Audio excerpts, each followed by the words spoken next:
Okay, so welcome to our April Learning Edge Monthly, our Learning Edge webinar. It has to do with communication, which I think is a pretty important topic. And I do really believe that better communication does lead to improved performance. It isn't just that it's nice, okay? It's that it's actually productive.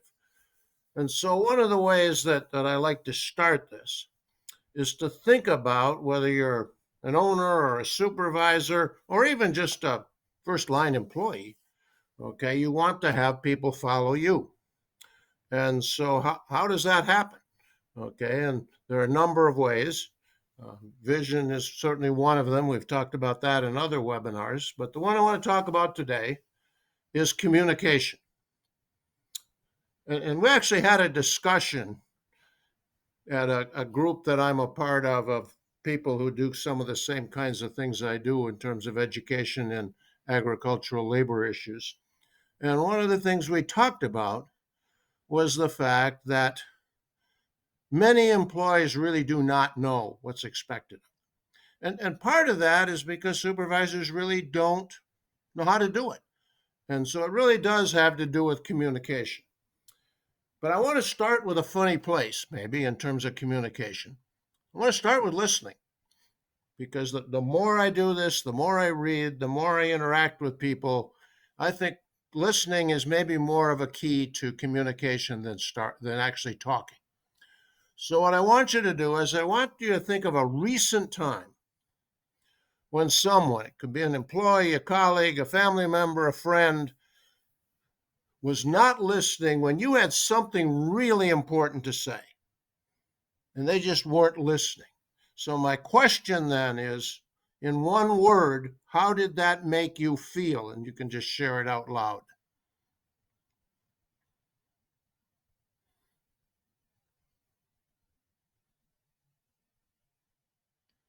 I'm not hearing anything, so you may be muted.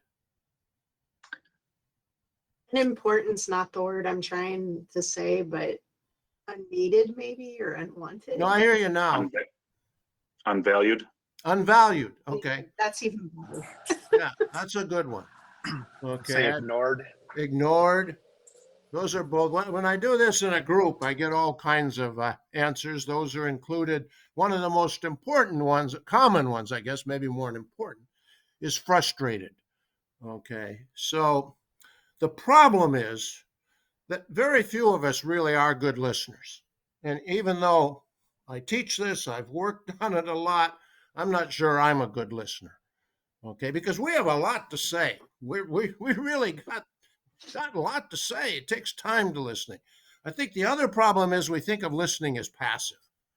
Okay, when you're doing something when you're talking, when you're listening, you're really not doing anything. Well, that's a terrible way to look at it, because actually listening may be more work than talking. Okay, because we've got to understand what the other person is doing. And to really focus on that, we can do something that the literature calls active listening. It's sometimes called empathic listening. Okay, but what it entails is listening carefully. I should put carefully in there, to both the content. They have something they want to say to us, but also the underlying feelings. Sometimes they say I'm frustrated, but usually they don't. But you can pick up those feelings from the tone, from the body language, if it's an in-person conversation. So this requires listening to both and providing feedback on both. Sometimes you're actually going to say, I understand you're frustrated, or I understand you're angry. Okay. Don't tell people how to feel, but so this fosters open communication. It forces people to engage in the conversation. And I hear that all the time from people is, my employees won't talk. Well, are you giving them a chance? Okay. But this does create growth in people. And so I just want you to kind of think about the fact that, to me, obviously there's a continuum between great listening and not listening at all. But I think we can think of that in kind of four components. One is you're just not paying any attention, like back to the situation we talked about a minute ago. The other one is you're listening, but you're also thinking about other things. Unfortunately, we do that. And the third one basically is how we listen. We listen, but we're also thinking about how we're going to respond. So we're really multitasking most of the time when we're listening. And so sometimes it really is important to fully engage in that listening and then think about how to respond when they finish talking. Now, that's going to be a pretty intense conversation, but it is pretty important. Well, I guess I put boxes on those. But let's think about two skills that I really think are powerful to become a better listener. The first one is a pause. You don't need to do this when you're talking about sports or the weather or whatever. That's an ongoing conversation. But when you're having a serious conversation, pause, and we'll talk more in a couple of minutes about how important this is. What's that do? One, it shows you're listening. If you're ready to respond before or even when the person finishes, you're really telling them you're not interested. I'm only interested in what I have to say. The other thing is you avoid the risk of interrupting. This is especially important on the phone or the internet webinar.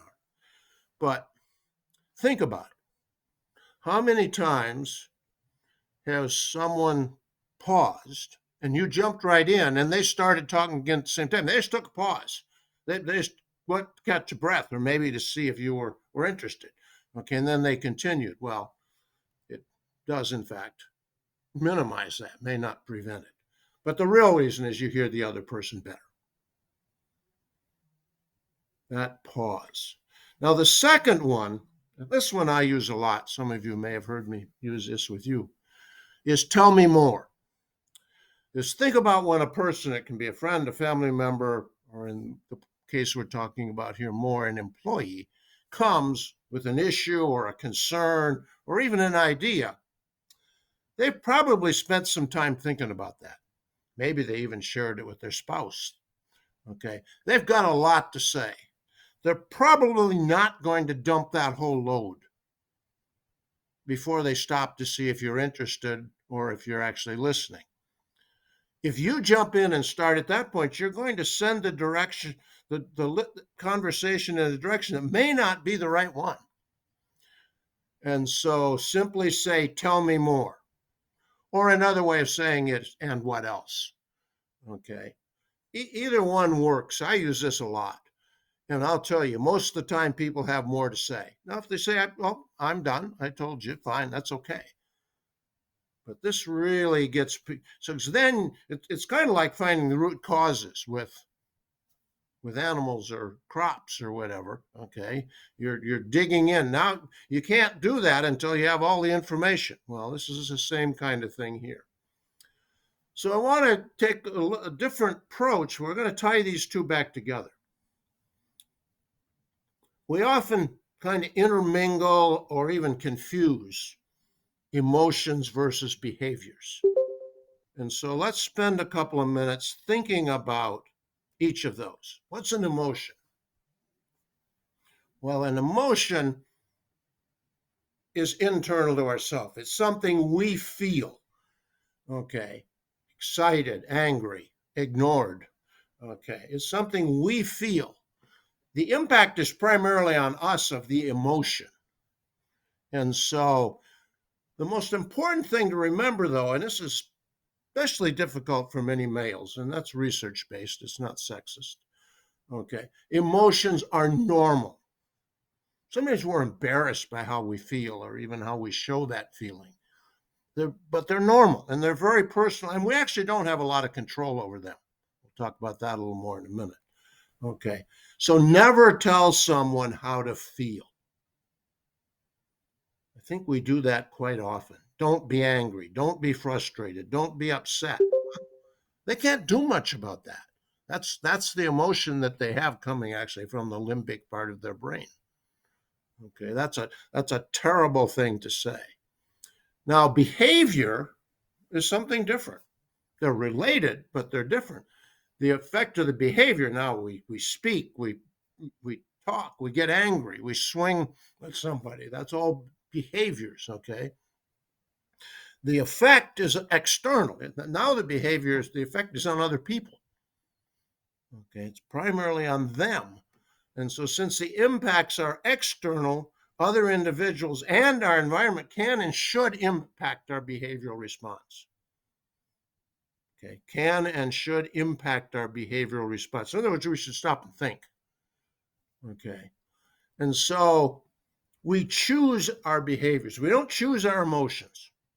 The limbic brain does that for us. But we choose our behaviors.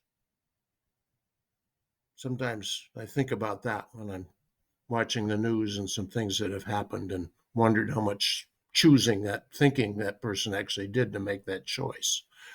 So if we think about this diagrammatically, okay, we have an emotion. It can be anger, it can be happiness, doesn't matter what it is.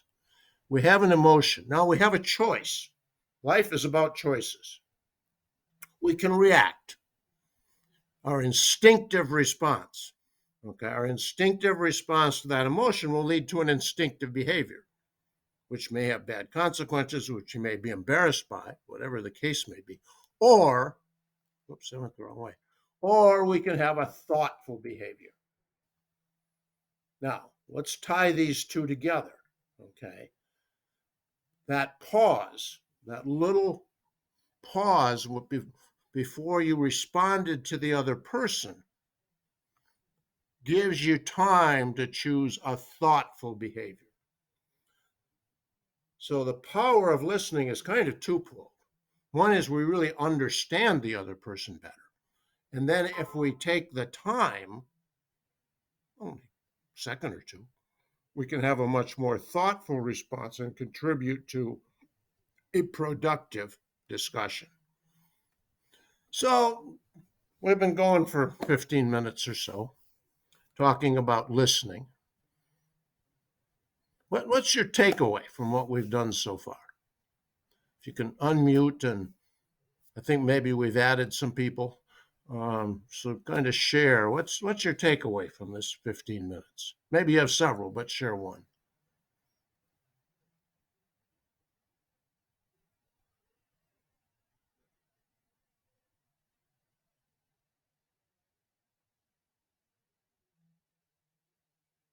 I'll go if that's fine. I'm chuckling about taking the pause to choose the thoughtful behavior. I am notorious for pausing and still not choosing the thoughtful behavior. Okay. Others. It's like I fixate on that and yep, just stick with it. Yeah. Others.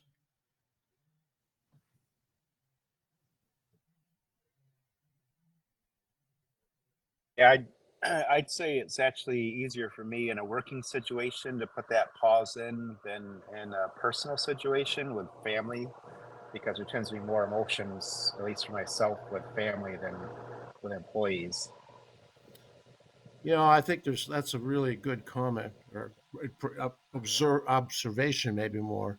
But in many ways, the more emotional it is, the more important the pause is, because the harder it's going to be to have that thoughtful behavior. Right. Anybody else? Okay. So emotions. You can. Sometimes I see those in articles or something on the internet. You can have 2 or 3 pages short of emotions. There are all kinds of different emotions. And so if we think about what we've talked about, it's really emotions, behaviors, also the importance of why. Those of you that have heard me know I'm a big believer in telling why, and I always try to capitalize the 3 letters in why, because I think they're so important. And I think because why actually stimulates our emotions. Okay, and so maybe instead of just understanding, it creates excitement. And so if we think about that, okay, how why stimulates our emotions, These circles are sometimes referred to as Simon Sinek's golden circles. Simon Sinek wrote a book called Getting to Why, which is a fabulous book. Okay. And I've mentioned this a little bit already, but he talks first about the neocortex. And the neocortex, the brain's a very complex thing. We're going to just summarize it a little bit. But the neocortex is where we do our higher order thinking. That's our analysis. That's really where we're much more objective. Okay, that's our higher order thinking. Okay, that's our rational and our analytical thinking. Okay, this is what a lot of times when we hear agriculturalists talking about consumers, they're saying they aren't just being analytical and rational. Well, that's right. Okay. Also, and this will be important, the neocortex is also responsible for language. And so if we tell what and how, that resonates in the neocortex. Okay, and after we've told someone what and how to do it and so forth, their emotional response is, okay, that makes sense. I understand. But let's go one more step. Let's think about the other key part of the brain, which is this limbic brain that I've mentioned a couple of times, and that's where our emotions are. Okay, that's where all of our emotions are. It's responsible for all of our feelings, and these feelings have a huge impact on decision making and on behavior. That's really what we talked about with emotions and behavior. In fact, there are a lot of researchers that say there is no such thing as a completely rational decision. All decisions have some impact, maybe small, maybe large, from the limbic brain. But the fascinating thing is that the limbic brain has no capacity for language. And so if we want to share an emotion, like you did with me back on the introduction about listening, the emotion goes from the limbic brain to the neocortex, which says, what's this shit? I don't understand this feeling stuff. And then it has to put it into words. And so that's why it's really very difficult for us to express our emotions. Doesn't mean we don't have them. Okay. And so now if we come back to our circles and we think about why and add why, now we hope, after we've explained this situation and told why it's so important, now we hope the response isn't just okay, it's I am excited or I'm passionate. Let's get going. Okay, that kind of thing. And so why drives emotions, but it's not difficult to articulate. Actually, not even always difficult to understand for an individual. Okay. But one of the things that's I always really like to talk about, because most of us in agriculture are used to working with cows and crops and greenhouses and things like that. Okay. When we start working with people have three attributes that those things don't have. They can think and they can speak, and now we're talking primarily about they can feel, and thus they have emotional responses. And that's really one of the huge differences in how we view supervision today than how we did when I first started studying it. Because back then, people really tried to take the feelings out of it. Okay, basically when particularly first-line employees went to work at, say, a car manufacturing place, like Michigan, where I grew up, they really, as far as they were concerned, it would be really good if you left your brain and your feelings at the door and pick them up on the way out. We now know that that's a stupid way to work with people. And so that's really how supervision has changed over the years. So can you just share what emotions are you feeling right now? Reach into your limbic brain. What emotion are you feeling right this instant? Unmute.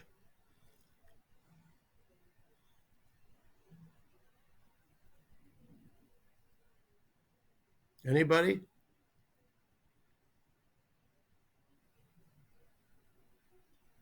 They're not that hard. I said they were hard, but they're not that hard.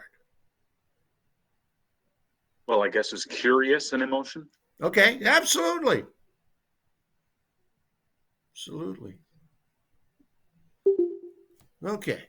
So the other thing I would just mention briefly is because part of using this listening is to ask questions. Okay. One of the ways to get good fodder to listen is to ask questions. And this really is the key to engaging people in conversation.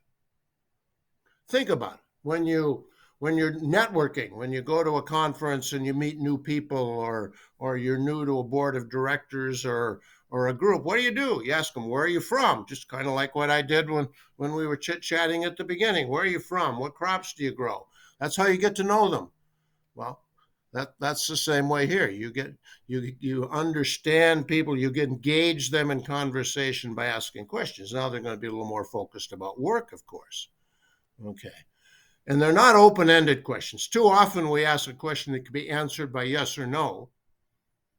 And then when the person says yes or no, we wonder why they didn't say anything more. Well, because we ask a closed-ended question. So ask open-ended questions. All right. The challenge to me, because many of our first-line employees are pretty quiet and often not particularly self-confident. And so when we ask a question, they aren't necessarily going to jump right out and answer it. Okay. And if they come with a problem, instead of just solving the problem, how would you start to solve this problem? That's using good questioning. But how much do you push? Well, if you push too little, they don't have time for a thoughtful answer. They don't have time to think. Okay. And remember, when you've asked the question, time goes really, really slow. If you're too much, it can make them too defensive. You really don't want that. Okay. So you have to judge that. One of the things, if they're becoming defensive, make an assignment. Okay. I'll come and we'll talk about this tomorrow, and you can have some time to think about it, or in a few minutes or whatever. I do a lot of coaching, counseling, whatever you want to call it, weekly calls. Okay. And particularly when we're getting started, I'm always asking this question. Okay, asking questions, and one of them is often, what could be going better? Okay, that's a favorite question of mine. Okay, and sometimes they don't have an answer. They tell me everything's going fine. They say, well, what could be going better? And if they don't have a right answer, I'll say, that's fine. Next week when I call, I'll expect an answer to that. So that's one of the ways. So here are some questions. Some to ask yourself. And this is a tough one. Are you honestly interested in others' opinions? Have you considered how risky it feels for others to speak to you? You're the boss. Okay, that can feel real risky. And so you want to lower the temperature. What specifically do you need to do and say to enable others to speak up? Ask questions. Give some time. These are a couple questions that I call them Bob's staples. These first two I like and I use all the time. What's going well, or sometimes I say really well if I know things are going pretty well. And what could be going better? It's not what's wrong, because the answer to what's wrong could be nothing. The answer to what could be going better can't be nothing. Something's got to be better. We believe in continuous improvement, right? Okay, so something's got to be going better. So that's the more powerful question. And then tell me more, or like I say, for variety, you can use and what else. So those are kind of the key questions. So thoughts and questions. Any comments, questions, or I got one more thing. Why don't you, if you have them, keep them in your mind. I got one more thing, and then I'll unshare and so I can see you. One of the things what we're really doing with both listening and question is building trust. And I like to say that life is really about relationships, and relationships are about trust. Okay.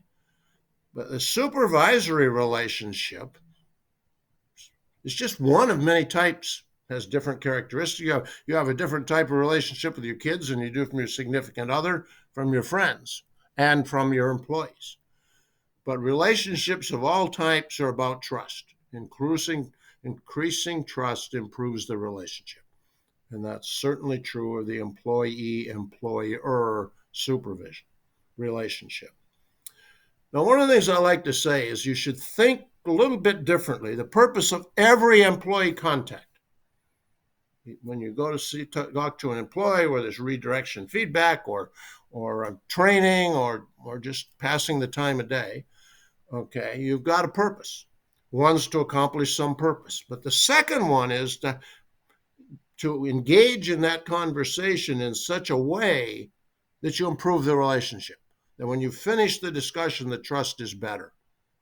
Or if it was a really tough discussion, maybe you minimize the loss of trust. Trust is about relationships. So I'm going to undo this and unshare so I can see who's there. Unshare. Okay. Oh, we got a crowd. Thoughts, questions, comments?